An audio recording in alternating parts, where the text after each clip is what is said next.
Hello dear students, welcome to Pen and Paper Chemistry. A reminder that before you start watching this video, you need to have a pen and paper in your hand in order to make learning of chemistry easy and fun for all of you. So let's get started. What is the topic for today? Today we shall be covering the properties of alkanes. We have already covered the preparation of alkanes in the previous video. So you would be looking for the flow chart, right? Yes, here I have. Now this flow chart spans over 3 A4 size sheets. So either you can grab an old calendar or you can probably do in a smaller font on one single A3 sheet. In this flow chart again, now if you notice, our alkanes have come onto the left hand side. So from 2, alkanes are getting converted into compounds through a series of reactions. Examples: substitution, aromatization, isomerization, and so on. So the first sheet covers substitution reactions, and we are talking about halogenation, vapor phase nitration, and sulfonation. I shall be discussing each of these separately as well, and we will be writing equations for them. Second part of the same chart, again alkanes on the left hand side, and they are undergoing various sets of reaction. In the second sheet, I am going to cover oxidation, which includes combustion under various conditions, and catalytic oxidation. Please make a note of this. You can do them all in one single sheet as well. For the ease of teaching, I have done it in 3 separate sheets. Yes, I am coming to the third sheet. We are not done as yet. There we go. From 2 alkanes undergoing reaction. Now here specifically I have covered reactions of methane, and here are some reactions of higher alkanes. Are we ready to go? Let's start writing the reactions. Please have the chart ready. Actually, you can make the right side of this chart along the preparation of alkanes so that your entire alkanes is in one single sheet. Let's get started with the first sheet, where what we've got is we've got alkanes, and we are going to talk about substitution reactions. Now if you notice, the order of substitution reactions is tertiary, secondary, primary. Can you recall as to why we get this order of substitution reactions? We have already covered this under mechanism of reactions. Yes. Can you recall the free radical reaction mechanism? If not, please visit the video. I shall post the link in the description box. Please have a look at that.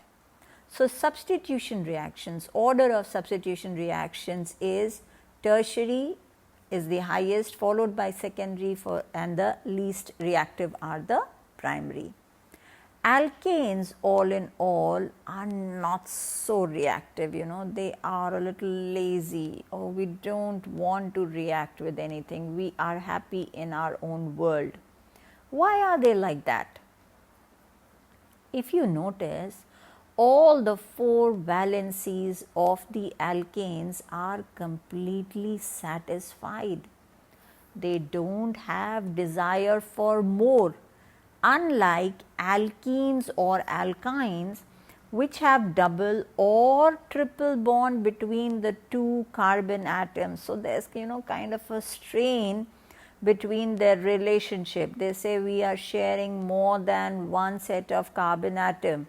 If we can have a friendship sharing only one pair of electrons, why should we go and share 2 pairs? So they want to get rid of this double bond. This is not the case with alkanes. All their 4 valencies are easily satisfied by single covalent bonds, which makes them a bit lazy and not so chemically reactive. So, what you will notice in all the reactions that we are going to do, the conditions that we are going to use would be extreme. Extreme meaning there would be high temperature, pressure, catalyst, we have to apply all sorts of tactics in order to get the alkanes to move, right? So, we have got the substitution. What do you mean by substitution? Where what happens is the hydrogen of the alkanes, the single bond hydrogen of the alkanes is replaced by another atom or group. So, somebody comes over, pushes out the hydrogen, takes its place, substitute. Another example is when a teacher is not well or is not able to attend the class, a substitute teacher comes to take her place, right? So, what do we have is substitution reaction, a reaction in which an atom or group is replaced by another atom or group. Let us start with the first set of substitution reactions, and those are fluorination. Now, what do we mean by fluorination? Replacement of the hydrogen atom of the alkanes by fluorine, right? Chlorination, replacement of the hydrogen atoms by chlorine. Bromination, iodination, yes, don't worry, I am not going to give those definitions now that you have understood. Yes, it's pretty simple, right? Okay, let's start with fluorination. So, when you have an alkane and you try to react it with fluorine, the reaction is very explosive. So, we don't usually carry out this reaction in the laboratory. Let's see what happens in the case of chlorine, Cl2. Now, the reaction with chlorine usually takes place in the presence of diffuse sunlight, because in the case of direct sunlight the reaction can again go out of control. So, we either use diffused sunlight, or this can also be done in the presence of catalysts or high temperature. So, to show that sunlight, I put the H nu sign. One hydrogen atom replaced by Cl. So, one hydrogen atom removed. So, we have CH3 and one chlorine takes its place. Wow, we have the first compound of our series. You can call it as methyl chloride by its common name, or chloromethane. Now, the second hydrogen sees, oh, this is good.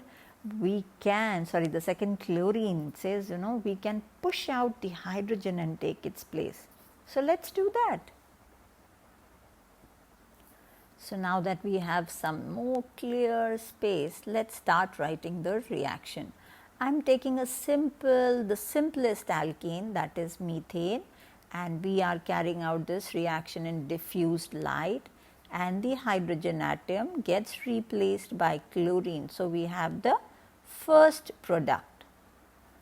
Some of the chloromethane molecules remain as such, whereas some other chloromethane molecules can get attacked or can collide with another chlorine molecule. And what happens here? So, we have CH2, one more hydrogen is reduced, and that hydrogen goes and combines with chlorine. Now, we already had one chlorine atom over here, and one more chlorine comes in, CH2 Cl2. How will you name it as? 1,1-dichloromethane, right? Again, some of the CH2Cl2 remain as such, whereas during the process of their random movement, they collide, some of them collide with the fluorine molecule. Now again, so remove one of the other hydrogen. So what we've got here is a situation where we've got this and we've got chlorine, chlorine. Now one more hydrogen is removed. So we are left with CH, but the valency has to be satisfied, right? So CHCl3 plus HCl, commonly called as chloroform, IUPAC name 1,1,1-trichloromethane, or you can also call it simply as trichloromethane because there is only one carbon atom over here.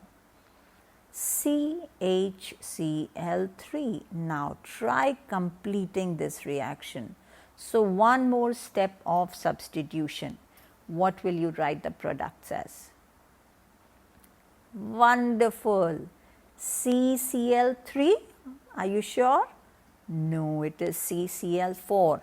Remove one hydrogen, put one chlorine. Carbon tetrachloride, an excellent solvent, or tetrachloromethane, although there is no hydrogen, I know, so don't get confused. According to the IUPAC system, you just have to see the number of carbons. So there is one carbon, so the word root becomes meth. All single bonds, so ane, and there are 4 chlorine atoms all attached to the same carbon. So we have tetrachloromethane, right? Now in the case of brominations, this is called chlorination. So same way you can form the products with other alkanes as well. So for example, C2H6. So how many such products will be formed? Yes, there will be 6 because there are 6 replaceable hydrogen atoms over here. So in the process, what is happening is we are getting a mixture of chloroderivatives of the alkane, right, which in the chart I have written as halogen derivatives. You can also write it as chloroderivatives, whatever appeals to you. Because we are getting a mixture of the products over here, this is not a very viable method to prepare haloalkanes. See, you've already started learning halogen derivatives as well. Now, what is the next step? So, we covered chlorination over here. If you look at the chart, there bromination also has the very same set of conditions. So, we have bromination taking place with, yes, bromine, almost exactly like chlorine. So can you try and write the reactions of methane plus bromine? How many such reactions are you going to write? Very good. There will be 4 reactions. Can you directly give me the products which will be formed, the organic products other than HBr? Very good. Go ahead. Don't wait for me to give you the answers. Pause the video. Try writing the answers yourself. Are you writing? Very good. Oh, you're already giving me the answers. That's impressive. So we have over here CH3Br, we have CH2Br2, we have CHBr3, bromo. Just like chloroform, you have bromoform or you have tribromomethane, and finally we will have CBr4. So this way the alkanes react with halogens, especially we are talking about chlorine and bromine over here. But interestingly, as the size of the alkane increases, as the number of carbon atoms increases, the reactivity of the alkane will begin to decrease, right. Now, let us go on to the last set of halogenation reactions, where we are talking about iodination. Iodination is replacement by iodine. So, CH4 plus I2 gives you CH3I, that is the first reaction. Oh, and that is the last one itself. Why? Because this reaction is interestingly reversible. So, what do we do if we want to drive the reaction only in the forward direction and we do not want the backward reaction? Now, here we shall apply the principles of Le Chatelier, if you remember. Yes, we will try and remove one of the products from the reaction mixture so that the reaction easily drives in the forward direction. How am I going to do? I will try and oxidize the HI formed to water and iodine. So, if I want to oxidize, I will have to use some, very good, we will have to use some oxidizing agents.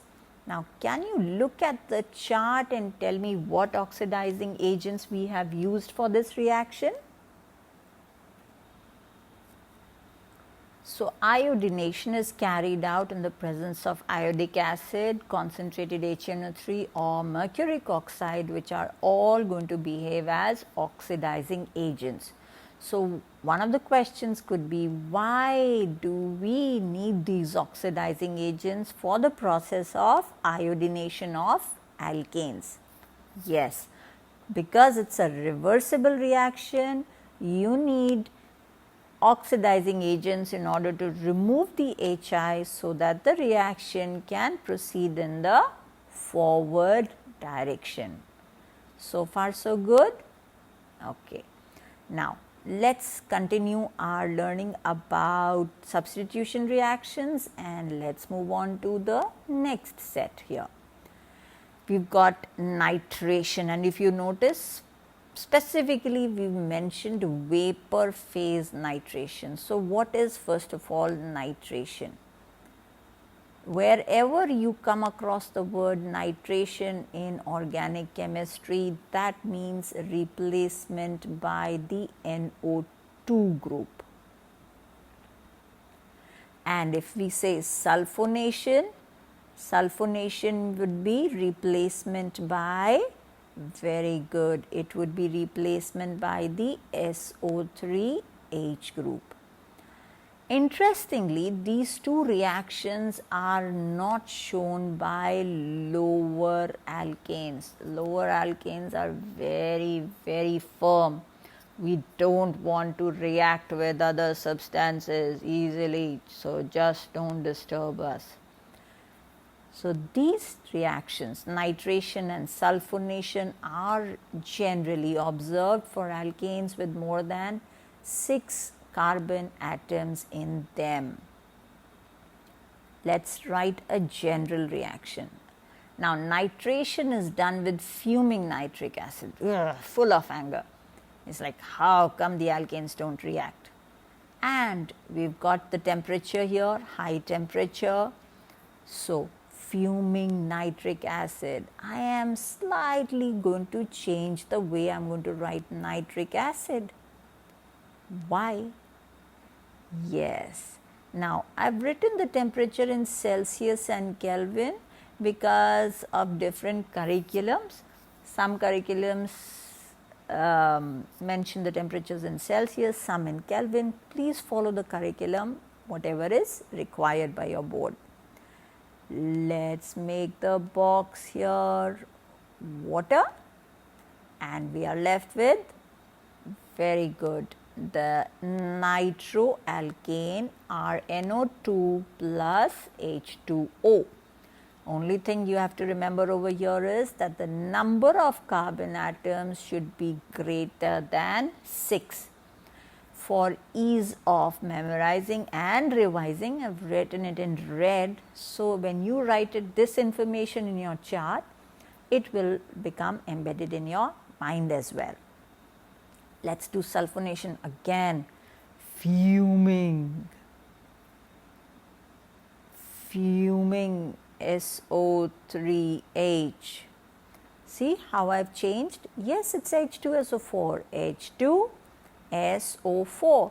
We have just changed the way they are written. Please do not forget to mention fuming below the reactants. Again, make the box. There we go. And we have the products RSO3H plus water. Can you find out the name of this product that we formed here? Good.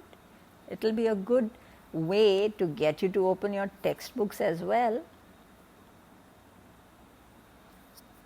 Very good. We are already on to the second sheet, the second set of reactions of alkanes. So, we are already done with substitution. Now, we have got to deal with oxidation. Now, here I have split it into two parts. Combustion, that means burning of the alkanes in the presence of oxygen, and catalytic oxidation. Now, catalytic oxidation are very specific reactions. We are not talking about alkanes in general, but just to make the revision process easy, that is why I have put it like this. So, let us start writing the reactions. Now, the first one you have been studying since your class 10th maybe, combustion, alkanes. So, for example, CH4, they burn in the presence of excess of oxygen to give us carbon dioxide, water and a lot of heat and light, and that is how you are using LPG to cook your food, right? So, the question for this slide, what does LPG stand for and what are the components of LPG? So, alkanes on burning in oxygen are giving us a large amount of heat and of course, the production of carbon dioxide and water. This is an example of complete combustion. Both carbon and hydrogen are combustible here and they are undergoing, each one of them is undergoing oxidation to form carbon dioxide and water. So, we have a non-luminous flame. What about when we have a limited supply? That means the oxygen that we have got over here is not sufficient in nature. So, here again I have split it. So, supposing you burn coal or any gas in a closed room where the amount of oxygen is not sufficient. In that case, no matter what the alkane, I am writing the reactions only with methane, in a limited supply of oxygen, the product is carbon monoxide, water and a lesser amount of heat.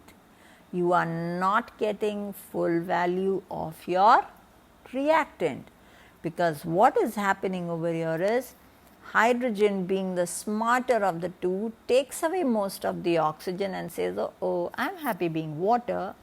So, carbon is left with a lesser amount of oxygen forming carbon monoxide, and this carbon monoxide we know very well that it is poisonous, right. It combines much more strongly with the hemoglobin and does not let it go easily. So, it forms carboxyhemoglobin which does not break down in the tissues easily, and that is why a person can die of suffocation or asphyxiation. What about if the amount of oxygen is still further limited? Very less amount of oxygen. Oh, then do you think carbon stands a chance? No way. It's only the hydrogen which takes away the bigger piece of the cake. Carbon is left all alone, and that is what gives you carbon black, right? The one which is used for making shoe polishes, the black printer ink, and so on. What about the amount of heat? Would you get sufficient heat? It would even be lesser compared to the second stage of oxidation. Good going till now. I hope you are using your pen and paper to write these reactions and making easy, interesting for yourself. Coming to catalytic oxidation, how is it different from the oxidation that we've talked here? See, catalytic, that means oxidation is being carried out in the presence of a catalyst, and we've got 4 categories over here. So, first and the second are nothing but the catalytic oxidation of methane, but interestingly, depending on the catalyst that we are using in order to carry out the reaction, the products are different. So, if you are using copper at 523 Kelvin, methane gives us methanol. But if you are using molybdenum oxide as a catalyst, you get methanol. Understand the difference?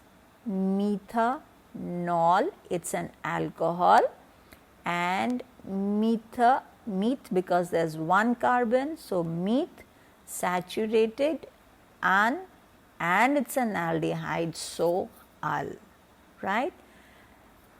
One important point is I am not balancing any of the equations and leaving it for you to balance all of them.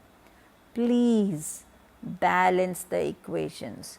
Some of them are skeletal, so you may not be able to, but for now, till now, whatever equations we have done, you should be able to balance them. Now, let us move on to this one. Oxidation of alkanes having more than one carbon atom using silver oxide as the oxidizing agent. So, the CH3 part, the alkyl part, gets oxidized to carboxylic acid, RCOOH. Please notice we cannot oxidize methane by this method. We are not going to get HCOOH. This reaction is not taking place. There's one more reaction, tertiary alkanes. That means alkanes where the carbon is attached to 3 other alkyl groups. This is an example of tertiary alkane. When you oxidize it using KMnO4, potassium permanganate, the H over here gets oxidized and we have, yes, alcohol. So, let us write down the structure. The H gets oxidized to OH and we have alcohol as the product. Good, we have completed 2 sheets, only one is left now, and we are not even 30 minutes into the lesson. Great going. Now in this sheet, the third sheet, what I have done is this set of reactions is a repeat of what we have done just now. So these set of reactions are given only by methane. So I thought it is better to put them down separately so that it's easier for the students to remember. Also methane reacts with steam, but if you notice, see the temperature condition 1273 Kelvin and the presence of nickel. Methane is combining with steam under extreme conditions of temperature to get oxidized to carbon monoxide and hydrogen. Again, the equation is not balanced, please balance it. Methane again has been shown to react with ammonia. The reaction does not take place easily, but we are to understand only the basic fundamentals. We are not going into the experimental details. That is not our point of study at this time. We can go into the details of certain reactions later on. Are you balancing the equation side by side? Because your notes will be ready by the end of this video. So you would have learnt a new topic, your notes would be ready, you also would have easy flow charts which will help you to remember organic chemistry.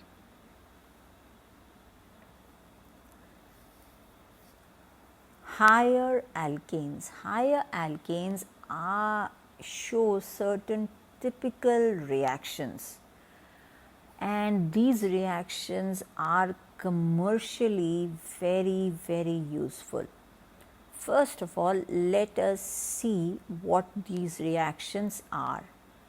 To understand them, we will break down each word so that it's easy to remember. The first one we are talking about is pyrolysis. Pyro is heat, lysis, wherever you see the word lysis, it means breaking down. So what happens in the case of pyrolysis? Wherein higher alkanes break down to lower alkanes and alkenes on the application of heat and in the presence of catalyst. Now, why am I saying higher alkanes? Methane is already in its simplest form. What further will I break it down into? I can't do anything with it, right? So, we have, let's say, C3H8. What alkane is this? It's propane. Now, above the arrow, write down the reaction conditions, write down the catalyst, write down the temperature. Yes, I am not writing because I want you to refer to the chart that you have drawn and write down the products. So, we have lower alkanes and alkenes which are formed. So, you could have, although it is very difficult to predict what alkane and what alkenes will be formed under the conditions of the reaction. So, you have a mixture of products over here, right? And this is called pyrolysis, breaking down by the application of heat.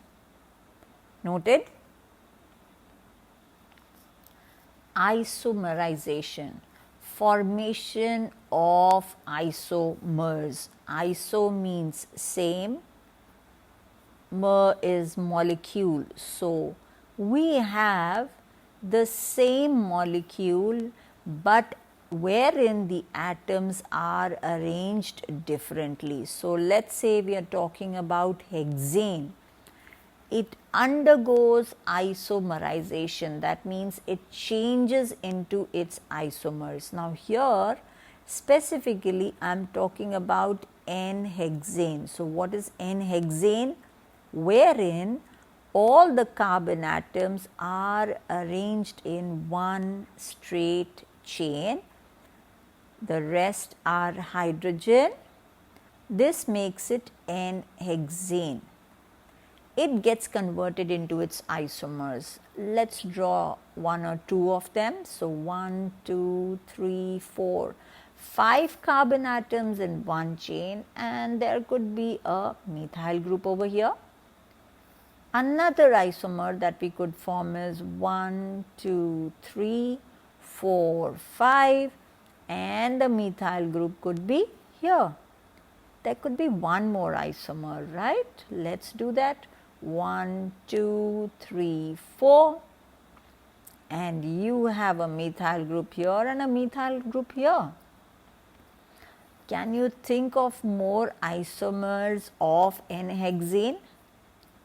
So, what do you notice over here? C6H14, 1, 2, 3, 4, 5, 6, 1, 2, 3, 4, 5, 6, 7, 8, 9, 10, 11, 12, 13, 14. The number of carbon and hydrogen atoms in the new molecule is the same as the reactant. But if you notice, they have got arranged in a different manner. And this is what we call, that is why they are called isomers. So, N-hexane and 2-methyl pentane, both of them are isomers of each other. For that matter, 3-methyl pentane is also an isomer, and this compound 1, 2, 3, 4, 2,3-dimethyl butane, that is also an isomer of N-hexane. The number of atoms remains the same. What has changed is their arrangement. I am sure you would have studied this under isomerism. But what you have to remember is, yes, the conditions of the reaction. Don't forget to write, as I said earlier also, organic chemistry is very, very specific, as you will see, and in fact you have seen. You changed the catalyst for the oxidation of methane and the product changed, right? See, have a look at this. You change the condition of the reaction, how much oxygen you are using over here, the catalyst that you are using over here. Just by mere change of the catalyst, the products have changed. From an alcohol, instead of an alcohol, you are getting an aldehyde. So, please don't forget that you have to write the conditions of the reaction, the temperature, the pressure, the catalyst that you are using in order to carry out the reaction. So, 575 Kelvin, right? Coming to the last reaction, aromatization. Oh, I forgot to write the product over here. What is aromatization? I have an alkane over here, minimum 6. We need minimum 6. You know why we need minimum 6? Because they get converted into an aromatic compound. So, I have N-hexane and there we go. Alternate double and single bonds. As of now, I will explain it to you like this. This is an aromatic compound, benzene. So, what has happened over here is an aliphatic compound has got converted into an aromatic compound under conditions of high temperature, pressure and catalyst. Now, you can use any of, so it's or, it's not all of them. You can use any of the 3 catalysts that are mentioned over here. So, MO2, O3, so it's either molybdenum oxide, vanadium pentoxide, chromium oxide, and this gets converted into an aromatic compound.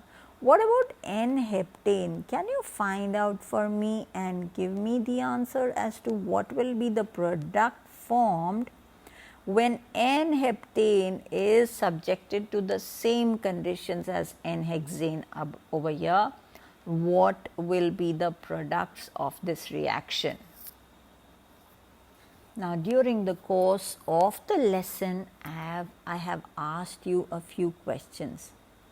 Those questions are to encourage you to open the textbook as prescribed by your syllabus or the curriculum that you are following. Here I have tried, I am not saying that I may have been successful, I have tried to cover all reactions of alkanes, but you are at liberty to leave out the reactions which may not be required according to your curriculum. So, you can either delete, at the same time you can add more reactions to this in case there are some more required. The most important thing, don't forget to practice. And what do you have to do now with all these sheets that I have told you? Now I think you will have a clearer, bigger picture of what we have been doing so far in the 2 videos on alkanes. So here what we've got is, we've got the alkanes in the middle. Yes, I have overlapped the 6 sheets actually. And on the left hand side we've got the preparations, on the right hand side you've got the properties. Isn't learning chemistry really easy and fun if you have a pen and paper handy with you? Right? I love that smile. Stay connected, because we will not stop at alkanes. We continue with our learning organic chemistry in an easy and really easy fun way. Take care.